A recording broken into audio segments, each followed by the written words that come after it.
Nobody is ripping off anyone because we should all have the choice to purchase what we want, when we want to, at the price we agree to, under voluntary transactions using the trader principle. One of the top two determinants of investment success or failure is the order of sequence of returns integrated with your cash flow expectations. The order or sequence of returns have a great impact on the likelihood of success or failure, not whether you beat the market. For more detail about that, I would suggest that you refer to Chapter 6 of my book, or refer to the essays that I am publishing this week.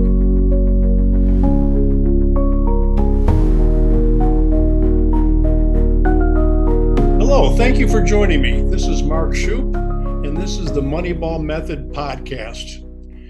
I'd like to begin today where I left off last week.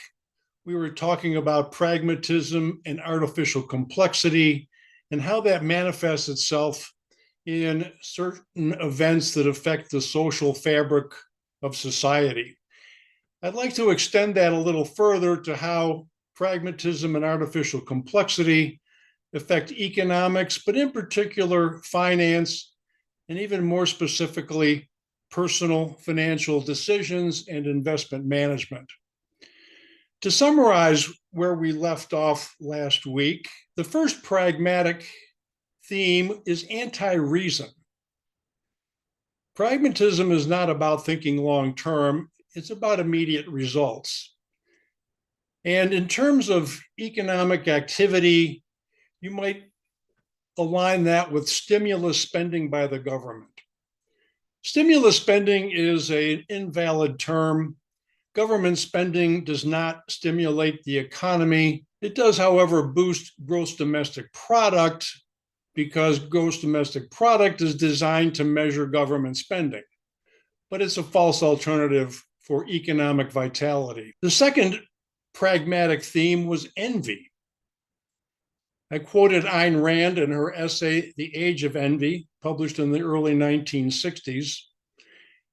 And an economic manifestation of that is government subsidies, trying to pick winners and losers. And this only distorts the price mechanism, makes for inefficient markets, and is not productive. The third form of pragmatism is collective rights. That is also a contradiction. There are, in fact, no such thing as collective rights. There are only individual rights. But nonetheless, in terms of economic policy, the government tries to mandate minimum wage laws, ostensibly to protect low-skilled workers, but in fact, it is a payoff to government-subsidized labor unions. Another pragmatic theme is the greater good. That is another ambiguous term. It really doesn't mean anything. What is good for the individual in terms of individual rights, protecting liberty and economic freedom is in fact the greater good. But that would render governments as irrelevant. The economic theme regarding that is externalities, another ambiguous concept that really doesn't mean anything, but negative externalities are the only ones that are discussed in economic circles. And typically that involves things like the environment, climate change, pollution, and it avoids the more important aspect of free markets, and that is positive externalities. Think of it in terms of running water and electricity. Those are extremely positive. Another theme of the pragmatists is victimhood, oppressed groups, Marxism, if you will. And the economic theme for that is stakeholders or stakeholder capitalism, giving back, investing in the community. When in fact, the people that run businesses, the private sector that creates all the wealth really doesn't owe anything. And giving back is a misnomer. They don't owe anything, and it is a contradiction. Another form of pragmatism is determinism. Determinism means that you are not responsible for your decisions, your behavior, your actions. You are programmed either by genetics or by the environment, and you really can't help what you do. You have no choice. It is a rejection of free will. And in terms of determinism, I would say that protectionist tariffs are a good example of how this manifests itself in economic policy. Tariffs really only punish consumers. Tariffs do nothing to stimulate economic growth. It is claimed that they generate revenue for the federal government, but in fact, additional revenue to the federal government is the problem.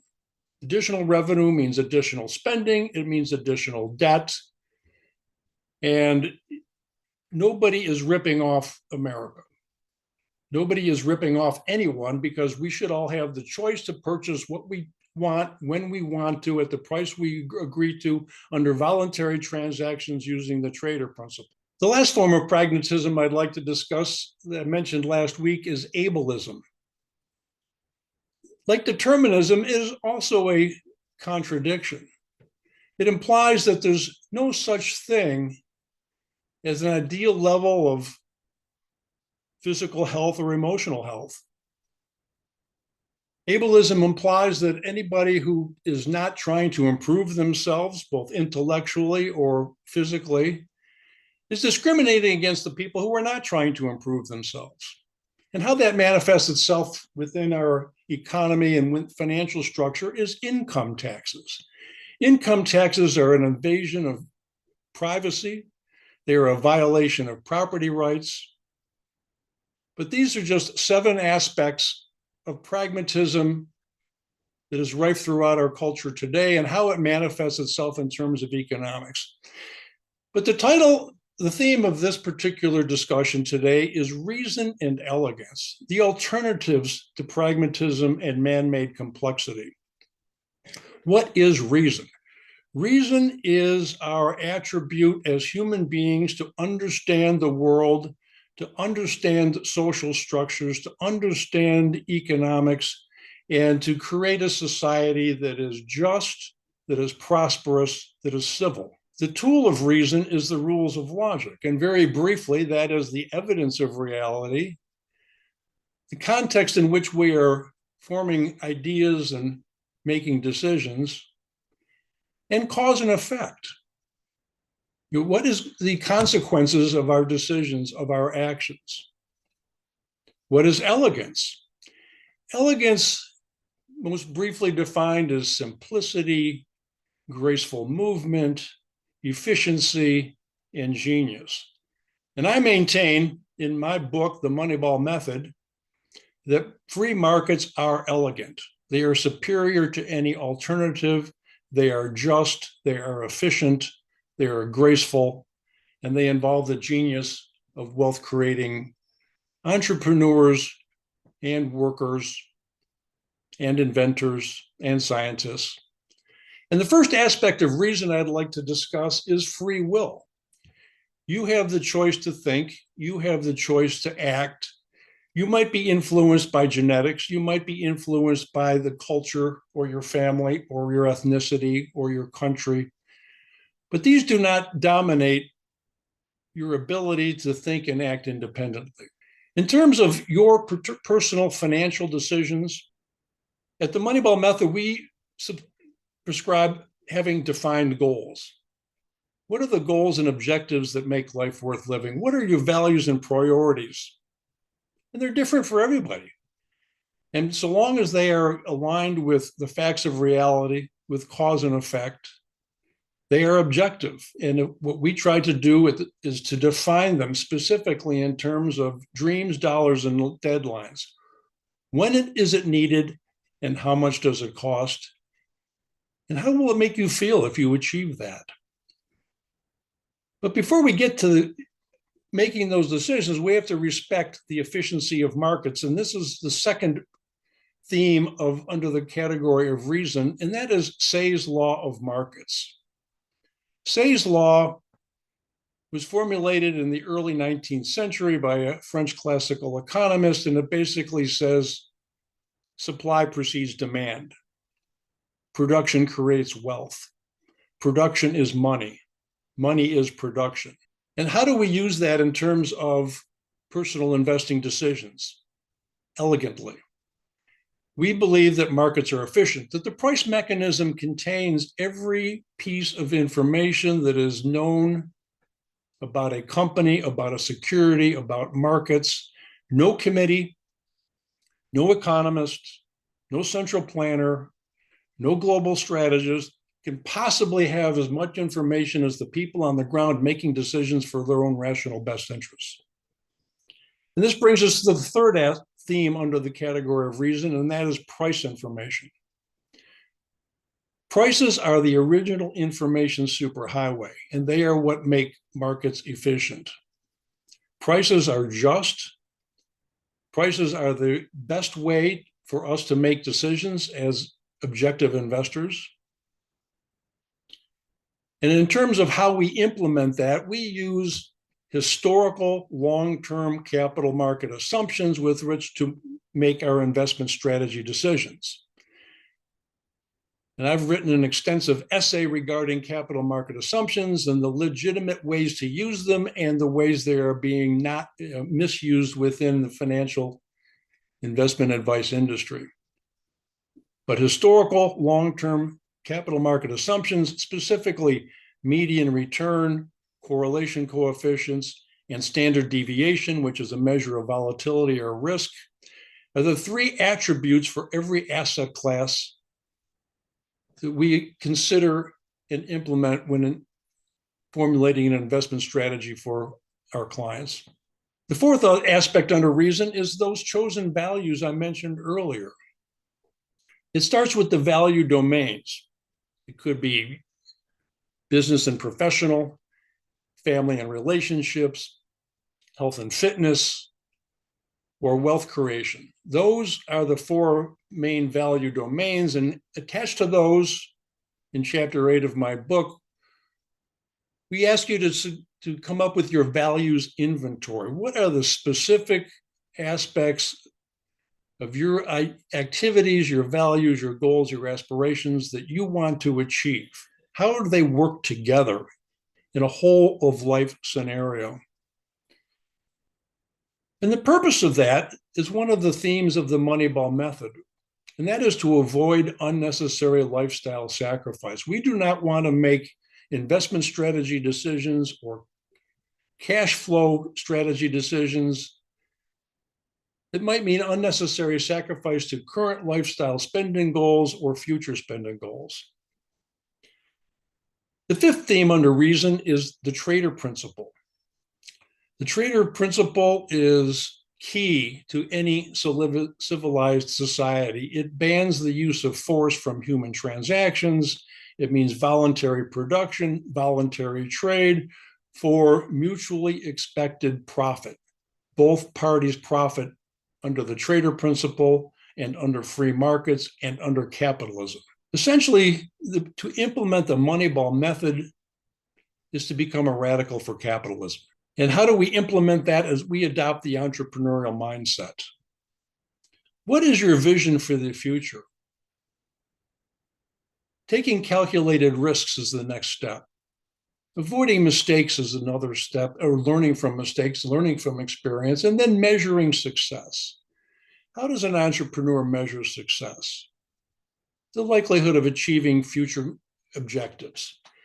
And that is what we do with the Moneyball Method, looking into the future, using dollars of future wealth as the performance benchmark, as opposed to the pragmatic way of looking backward and comparing your results by percent returns against an arbitrary benchmark like the S&P 500. We look forward when trying to calculate our performance. But in order to do that, we have to respect the uncertainty of markets. That is the sixth aspect under reason. Future capital market performance is uncertain. When I say capital markets, I mean stocks, bonds, money market funds, commodities that are actively traded on various exchanges in America and around the world. We cannot predict or control how they're going to perform.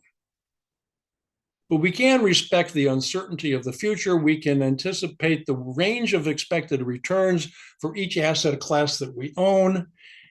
And then because of big data, computing power, we're able to measure our confidence level for achieving our cash flow expectations by managing sequence of return risk.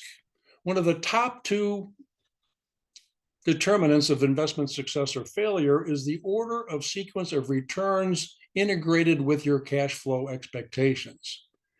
The order or sequence of returns have a great impact on the likelihood of success or failure, not whether you beat the market. For more detail about that, I would suggest that you refer to chapter 6 of my book or refer to the essays that I am publishing this week on Substack. And lastly, regarding market uncertainty and sequence of returns, the seventh aspect of reason as it applies to your financial decisions is extreme events. Call it a market meltdown. Call it a correction. Call it a large deviation event. Call it a crash. They happen. They happen with frequency and with scale that is strictly the result of government intervention into the mechanism of free markets. It is our job as advisors and investors to anticipate the possibility of extreme market events, calculate their likelihood, know what impact it will have on your net worth, and have a contingency plan, which is the elegant part. What are we going to do if and when that happens? First, we will be able to calculate, did your plan become underfunded? If so, what is plan B? We have one in writing in advance of this happening. Having a contingency plan is essential. I'm going to relate a story. 9/11, you've all heard about it. 2001, 24 years ago. At the time, I was a branch manager at Morgan Stanley. And when the planes hit the World Trade Center, my employer, Morgan Stanley, was the largest employer, the largest tenant, I should say, of the World Trade Center. We had 22 floors of Tower 2. We had 2,000 employees there. We did not know the two planes would bring those towers down and that almost 3,000 people would be killed. Of those 2,000 employees, I had 6 trainees on the 63rd floor of Tower 2. They all got out safely. Morgan Stanley had a contingency plan. Morgan Stanley had backup facilities wired with computers and ready to hit the ground running if the World Trade Center became disabled. It did. They were prepared. It was a very expensive luxury to maintain that facility. It turned out to be essential. And in closing, I would like to compare reason and elegance with the game of chess. And you'll find more about this in chapter 3 of my book. Chess is a closed system. There are only 64 squares on the board. Each side has 16 pieces, total of 32 pieces on 64 squares. There are 6 different kinds of pieces, each with their own rules as to how they move about the board. It took decades and a team of IBM computer engineers who were helped by a team of grandmaster chess players to beat the world champion in the game of chess. They needed a machine that could make 3 million calculations per second to beat Garry Kasparov. I maintain that as a complicated and elegant game, that chess is far simpler than the global economy or any complex division of labor economy. But in the game of chess, what is a reasoned move? The reasoned move is the one that considers the strength of the opponent. What is an elegant move? An elegant move is one that leads to checkmate most quickly. The same concept can be applied to making investment strategy decisions. Using the Moneyball method, what is a reasoned move? It is the one that avoids unnecessary sacrifice to your lifestyle spending goals and avoids unnecessary risk. What is an elegant move? It is one that respects the efficiency of free markets and the genius of capitalism. Thank you for joining me today. I hope to see you next week. Thank you.